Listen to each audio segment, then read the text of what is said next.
নির্বাচন দিতে হবে, গণতান্ত্রিক সরকারের অধিকার। গণতান্ত্রিক সরকার যত সংস্কার তারাই সংস্কার করবে। বাংলাদেশ সৃষ্টির পরে পরবর্তী সময় আমরা প্রধান উপদেষ্টা রাষ্ট্রের সর্বোচ্চ ব্যক্তির সাথে নামাজ পড়লাম। নির্বাচন বিষয়ে আমরা চাইবো নির্বাচনটা আগে হোক। নির্বাচনের জন্য দীর্ঘ আমাদের এই যে সংগ্রাম, সুষ্ঠু নির্বাচন না হলে গণতন্ত্র কোনোদিন পুনরুদ্ধার হয় না। নামাজ পড়ছি এখানে ভোগান্তি হয়নি, সবাইকে ঈদ মুবারক।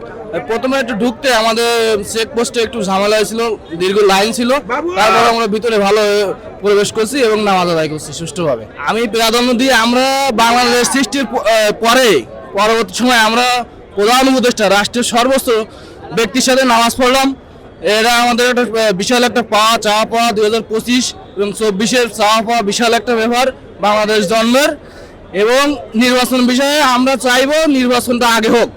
নির্বাচনের জন্য দীর্ঘ আমাদের এই যে সংগ্রাম, যাই বলেন, সুষ্ঠু নির্বাচন না হলে গণতন্ত্র কোনোদিন পুনরুদ্ধার হয় না। নির্বাচন দিতে হবে, গণতান্ত্রিক সরকারের অধিকার। গণতান্ত্রিক সরকার যত সংস্কার তারাই সংস্কার করবে।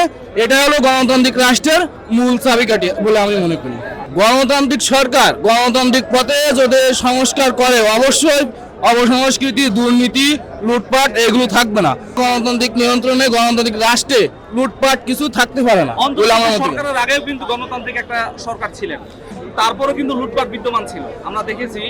ঠিক আছে, তো এখন যদি অন্তর্বর্তী সরকারের উপর আরেকটা সরকার গঠন হবে, ঠিক আছে, তো আপনার কি মনে হয় যে এরা আসলেও লুটপাট বন্ধ হয়ে যাবে, দেশ স্বাভাবিক থাকবে, চাঁদাবাজি হবে না? আপনার মনে হয়?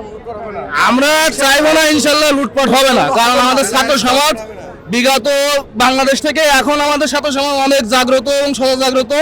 আমরা চাইবো না এবং আমরা প্রতিহত করবো লুটপাটের বিরুদ্ধে। আমরা থাকবো মাঠে ইনশাল্লাহ।